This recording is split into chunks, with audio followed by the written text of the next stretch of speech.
Canım iste canım bile sana kurban yar. Yıldızlar yerinde güzel bırak dursun yar. Saçlarımı ellerinle okşa yeter yar.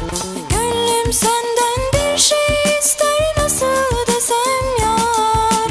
Allah beni, bulla beni, al koynuna yar. Rüzgar olup ince beline sarılayım yar. Çimen olup ayağına serileyim yar.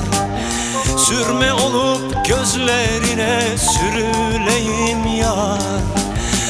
Canım iste canım bile sana kurban yar. Allah